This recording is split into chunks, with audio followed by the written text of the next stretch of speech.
3 દિવસ છોતરા ફાડી શકે છે મેઘરાજા 8 થી 12 ઇંચ વરસાદ ખાબકવાની આગાહી કરવામાં આવી છે।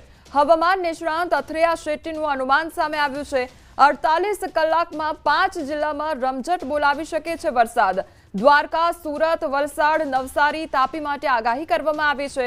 5 જિલ્લામાં 8 થી 12 ઇંચ વરસાદની સંભાવના વ્યક્ત કરાઈ છે।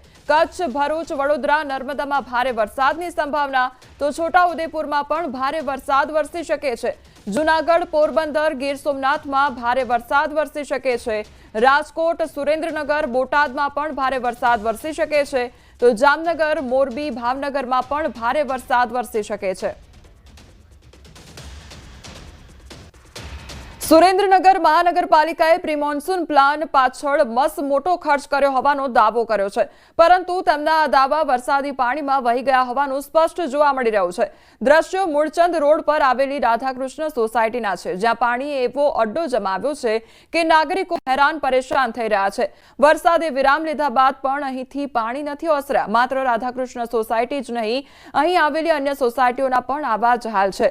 સોસાયટીના મુખ્ય રસ્તાઓ પાણીમાં ગરકાવ થઈ જતા બાળકોને શાળાએ જવામાં મુશ્કેલીઓનો સામનો કરવો પડી રહ્યો છે, તેમજ વૃદ્ધો અને મહિલાઓ અવારનવાર વરસાદી પાણીમાં પડી જતા અકસ્માતના બનાવો પણ બન્યા છે। વરસાદી પાણીનો નિકાલ ન થતા ઇમરજન્સી સમયે અહીં એમ્બ્યુલન્સની સેવા તાત્કાલિક મળી શકે તેવી સ્થિતિ નથી, તો દર ચોમાસામાં આવી પરેશાનીઓ સર્જાતી હોય છે અને પરિણામે લોકોમાં રોષ જોવા મળતો હોય છે। જો આગામી સમયમાં પ્રશાસને કામગીરી ન કરી તો ઉગ્ર આંદોલન કરવાની ચીમકી પણ ઉચ્ચારી છે। અમે રાધાકૃષ્ણ સોસાયટીમાં રહી છીએ, પણ અમે 7-8 વર્ષથી રહી છીએ। માનવ મંદિર સામે ને મૂળચંદ રોડ છે। અમે લગભગ 7 થી 8 વર્ષથી હેરાન થઈ છીએ। કોઈ તંત્ર અહીં જોવા આવતું નથી। કેટલું બધું પાણી ભરાણું છે। આ પાણીમાંથી પીવાનું પાણી પણ ગંદુ આવે છે। બધા બીમાર પડે છે। આ છોકરાઓ કેટલા અહીંથી માનવ મંદિર જાય તો કેટલા પડી જાય છે, બાઈકો વાળા પડે છે। કોઈને સરકારને એમ કઈ લેવા દેવા નથી। જેમને કામ હોય તો અહીં આવે કે અમને વોટ આપી જાઓ। આજે હું 7 વર્ષથી અહીંયાથી પાણીથી અમે પરેશાન છીએ, વરસાદના પાણીથી પરેશાન છીએ, ગટરોથી પરેશાન છીએ, બધી બાબતે અમે પરેશાન છીએ। રોડે હારા નથી, કઈ વસ્તુ હારી નથી। અમારે કોઈ નથી, લાઇટની સુવિધા નથી, કોઈ નથી। અત્યારે શાકવાળા આવતા છોકરાઓને પરેશાની છે। હમણે જ કાલે એક બેન અહીંયા પડી ગયા છે, હજી જો એમને ખાટલો છે અત્યારે ઘરમાં, પોતે અત્યારે એમને કોઈ કરે એવું નથી। એક માજી છે, એમને કામ નથી ઓલું થઈ શકતું, કાંઈ જ નથી। પાણી આ બધા ઉપરવાસના વરસાદના, અને મેઇન તો વરસાદના। અમારી માંગ એવી કે આ બધું તમે હમું કરાવો, રોડ થોડા ખરખા કરાવો। આ બીજા ગઈઢા માવતર, નાના છોકરા એ બધા કેવા પડે છે।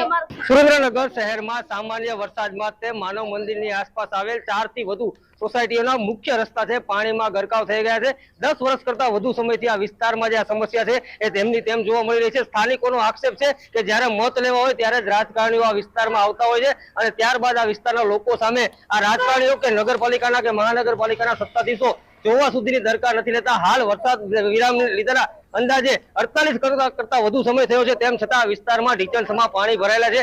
અનેક લોકોના ઘરોમાં પાણી ઘૂસી ગયા છે। ખાસ કરીને વિદ્યાર્થીઓને, વૃદ્ધોને બહાર નીકળવામાં તકલીફનો સામનો કરવો પડી રહ્યો છે। તેમ છતાં તંત્ર દ્વારા કોઈ પણ પ્રકારની કામગીરી ન કરવામાં આવતી હોવાનો સ્થાનિકોનો આક્ષેપ છે અને જો આ સમસ્યાનો ઉકેલ નહીં આવે તો આગામી સમયમાં સ્થાનિકોએ ઉગ્ર આંદોલન કરવાની ચીમકી પણ ઉચ્ચારી છે। અક્ષય જોશી, ન્યૂઝ 18 ગુજરાતી, સુરેન્દ્રનગર। સુરેન્દ્રનગર વઢવાણના વસ્તડી ગામે ભોગાવો નદીમાં પાણી આવતા ડાયવર્ઝન ધોવાયું। હાઈવે સાથે જોડતા મુખ્ય રસ્તા પરનો પુલ તૂટી જતા નદીમાં ડાયવર્ઝન બનાવ્યું હતું, તો સાયલા પંથકમાં ગઈકાલે ધોધમાર વરસાદથી નદીમાં પાણીની આવક વધતા ડાયવર્ઝન ધોવાઈ ગયું છે। ડાયવર્ઝન ધોવાઈ જતા વસ્તડી, ચૂડા સહિતના 10 થી વધુ ગામના લોકોને હાલાકી પડી રહી છે, તો હાઈવે સુધી જવા માટે અંદાજે 5 કિલોમીટરથી વધુ ફરીને જવાની નોબત આવતી હોય છે। અરવલ્લીના મોડાસામાં ભારે વરસાદના કારણે નવા સબયાર્ડની બાજુમાંથી પસાર થતો ડામર રોડ ધોવાઈ ગયો છે, જેના કારણે મદાપુર, કંપા અને મહાદેવ ગ્રામ તરફ જતા વાહન ચાલકો માટે હાલાકી સર્જાઈ છે। રસ્તા પર મોટા ભૂવા પડતા હવે માત્ર બાઇક ચાલકો જ તેમાંથી પસાર થઈ શકે છે, જ્યારે પશુપાલકોના પશુ પણ ભૂવામાં પડવાના બનાવો બની રહ્યા છે। હાઈવે પર જવા ગ્રામજનોને મોટો ફેરો લગાવવાનો વારો આવતો હોય છે, તો ગ્રામજનોના આક્ષેપ છે કે તંત્રને અનેક રજૂઆતો કરવા છતાં કોઈ કાર્યવાહી કરી નથી અને હવે લોકો રસ્તા સુધારાની માંગ કરી રહ્યા છે। હાલમાં આ પહેલા વરસાદમાં જ આ રોડમાં જોઈ શકો છો કે કેટલું બધું ધોવાણ થઈ ગયું છે અને હાલમાં ડામર રોડનું બધું જ ધોવાણ થઈ ગયું છે. આવું 3 ઠેકાણે બનેલું છે. અમારી ગ્રામજનોની વિનંતી છે કે વહેલામાં વહેલી તકે આ રસ્તાનું સમારકામ કરે અને વાહન વ્યવહાર પૂર્વવત થાય એવી અમારી ઈચ્છા છે. ત્રણેય નાળા તૂટી ગયા છે અને આવન જવણમાં અન્ય ગામના લોકોને બહુ વિપરીત તકલીફ પડે છે આવવા જવા માટે, એપીએમસી જવા માટે. અને આ 4-5 ગામને જોડતો રોડ છે. વહેલી તકે સત્વરે આ કામ વહેલી તકે મજબૂત થાય અને આવન જવણ થાય ચાલુ એવી અમારી ગામ લોકોની અપેક્ષા છે. અરવલ્લી જિલ્લામાં જૂન માસમાં અને જુલાઈ માસના પ્રારંભમાં જે પ્રકારે વરસાદ પડ્યો છે તેના બાદ જે રસ્તાઓ છે તે ધોવાયા છે. દ્રશ્યો બતાવીશ તમને કે મોડાસા શામળાજી હાઈવેથી જે ટૂંકો રસ્તો છે મદાપુર કંપાના ગ્રામજનો માટેનો, સાથે જ મહાદેવ ગ્રામ તરફ જતા જે રસ્તા જે ગામના લોકો છે તેમના માટેનો રસ્તો ખૂબ જ ટૂંકો છે.